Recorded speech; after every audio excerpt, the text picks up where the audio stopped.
Hello everyone, welcome to another episode of TCG Talk, back today with another video and another Katsu oriented kind of tips and tricks video for you all. If you want to know how to get better at Katsu, maybe you've been playing them for a while, maybe you just started out, whatever it may be, these tips are kind of like intermediate level tips to once you understand the mechanics of the game and understand what Katsu is and what he does. These tips will really help you out to kind of take your Katsu game to the next level and start to take those close games into blowout games and those close losses into wins and so on and so forth, right?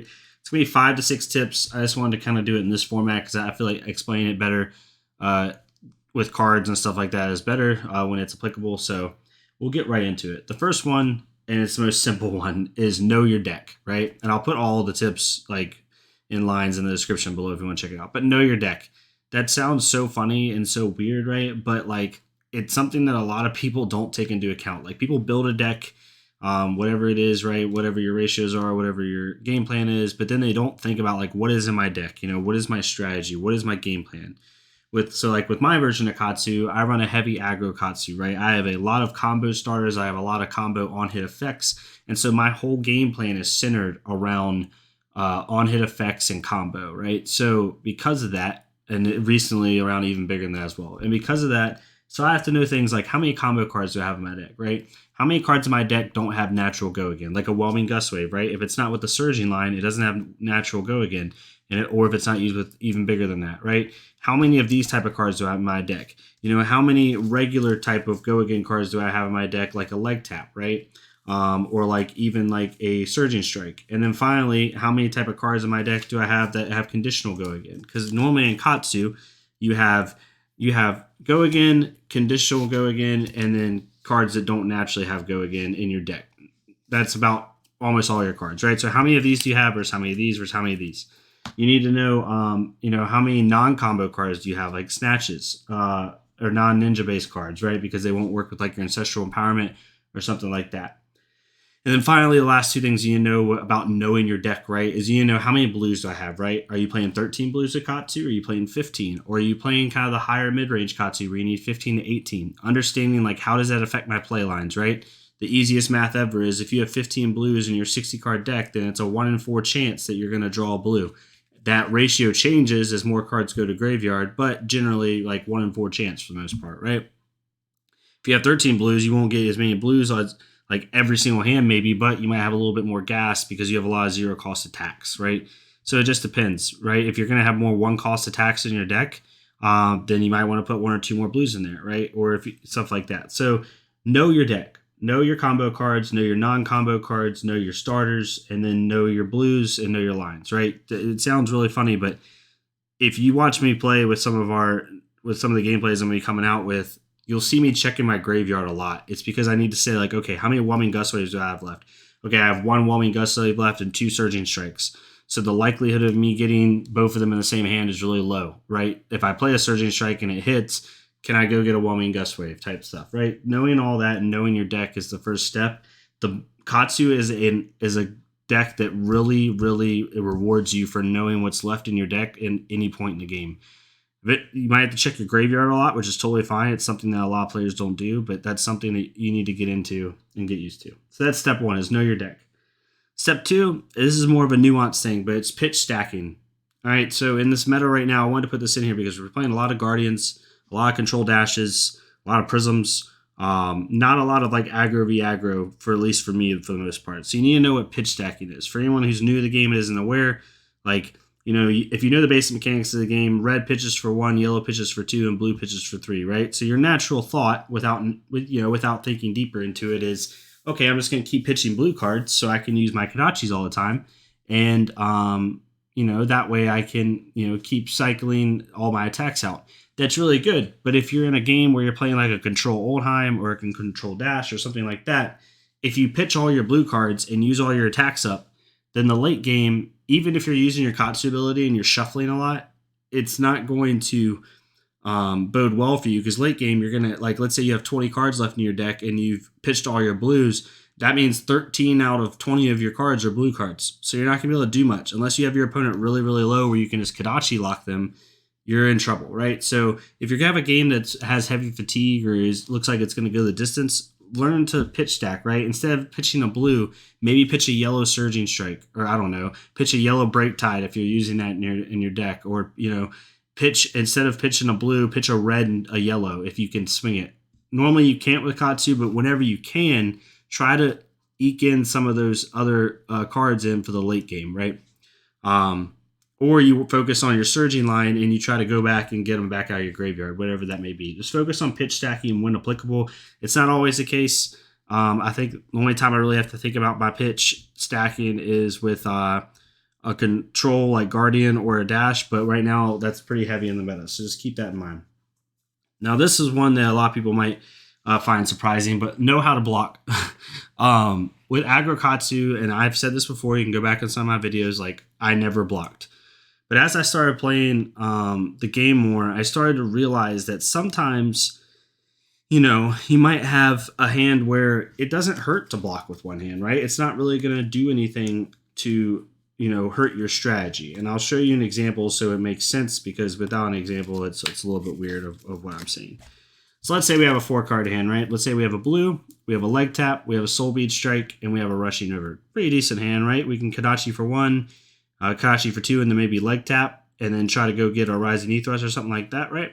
Or something like this. Now with this type of hand, you have 2 options. Let's say the opponent's coming for 8 damage, right?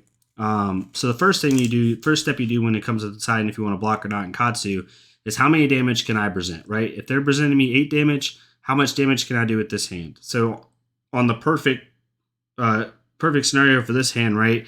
I pitch a blue, I Kadachi 1-2, I leg tap, it hits, and then I go get Rise and Knee Thrust with discard my Rushing River. I get Rise and Knee Thrust, I hit for 5, go again, and then Soul Bead Strike for 4, right? So now I've dealt 4, 8, don't do math in public, 4, 8, 13 damage, and the Kadachi makes 14. So it's a 14 damage hand I'm looking at for the most part here. There's other lines you could do, but that's the main line. So if he's hit me for 8, like, do I want to take 8 and then come with 14? Or let's say he's hit me for 5, right? There's one thing you could do with this hand where you could block with the Rushing River, because the Rushing River you're not going to use. You're not going to play this card in this line, ever, right? There's no way you play this Rushing River card in your hand. The most you're going to do next turn with this card is discard it for Katsu or Arsenal it.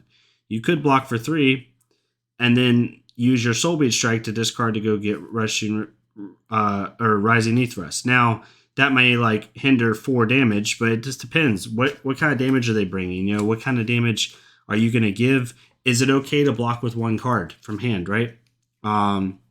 Sometimes blocking from 1 card from hand doesn't really hurt your damage output, right? So you got to really think about that. This wasn't the best example because you could still do 4 damage with that Soul Bead Strike, so you don't want to discard it. But there are times where you have a card in hand that's kind of just dead, in your hand sometimes. Maybe you have a Magenshi in place of one of these cards or something like that. A card that's just not going with any of the lines you're trying to do. Sometimes you can block with a card, just save a little bit of chip damage and then come back. Because if they're coming for 8 damage and you're going to do 14, but if you block with a card, let's say you're only going to do 12, but you prevent 3, that you just came with +1 on the life, right? It's very small, very minute, but in games that you're losing 3-0, 4-0, 2-0, right? Even 1-0, like games that are decided by 5 life or less, those efficient blocks that you can do every now and then, even with an aggro Katsu, are really important. So keep that in mind. Some people would disagree. I've learned more over time that the more you efficiently block, the better you'll be.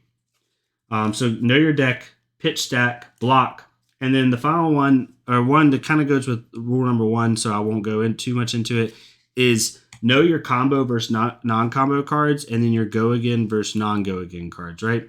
So you have your non-combo cards, which is like your snatches, right? Or like your scar for scars and stuff like that. And then you have your combo cards, or cards that can be comboed, like a Rushing River or like a Whelming Gust Wave or something like that, right? And then you have your combo starters. Your go again versus your non-go agains. Your leg tap's a go again. A card that doesn't have natural go again, it technically can be Soul Bead Strike, but it might be, some type of different card in here, like even like a snatch, right? So you need to know the difference and the ratios that you have, right? If you're playing aggro Katsu, but you have a lot of non-go again, then you're going to have a hard time actually having a lot of gas. One of my most recent videos where I told you I switched a Scar for a Scar back into my deck, I did that because I wanted a little bit more go again in my deck, and Scar for a Scar gave me that, right? Because of being underneath in life. So understand your combo versus non-combo cards and your go again versus non-go again, and make sure your ratios are in a good spot to where you can consistently put out damage. The last one is sideboarding. You can check out my sideboarding guide I put up a couple days ago. For me, you need to know what you're sideboarding into. You need to know effective sideboarding with Katsu is crucial. If you ever sideboard in cards that are not attacks, you only can take out cards that are not attacks. Do not side in 3 flick flacks and then take out 3 attack actions. You just messed your ratios up, right? In the same vein, don't side in 2 or 3 command and conquers and take out 2 ancestral empowerments, right? You need to side in the same type of card that you're siding out, right? So understand your ratios, understand your sideboarding, and know that you need to sideboard efficiently. Because with Katsu, if you mess up your ratios by 4 to 5 cards, that takes your average damage output and hurts it significantly, right? It hurts it significantly. So make sure you understand that, and that you understand where your sideboarding is supposed to be going from match to matchup. You can check out my part 1 sideboard guide. I'll come out with part 2 here shortly on what I sideboard into what matchups. And yeah, hopefully that helps you out as well. So yeah, that's the 5 I would do. 5 or 6 kind of ideas I think are good for anybody that's trying to get into the game. They'll be linked down in the description below, not linked, but listed, so make sure you understand them.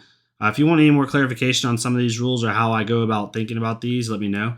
I'll be more than glad to kind of go over it and kind of see where my thought process is. And I'd love to hear y'all's. Like, I know there's a lot of great Katsu players out there, a lot of great Ninja players, and a lot of great Flesh and Blood players in general. So please give me your thoughts, give me your ideas. I would love to hear them. That's how I get better as a player, is I play people that are better than me and, learn from them as quickly as possible. Yeah, I hope y'all enjoyed the video. Please leave a like, comment, subscribe if you want. If not, no worries at all. Please go to Nerd Flesh Bear Creator, do it for them so we can get more people seeing this game at least. And yeah, I hope y'all have a good rest of your week, and let me know what type of content you want to see upcoming in the future, and I'll see y'all next time on TCG Talk. Thank y'all so much.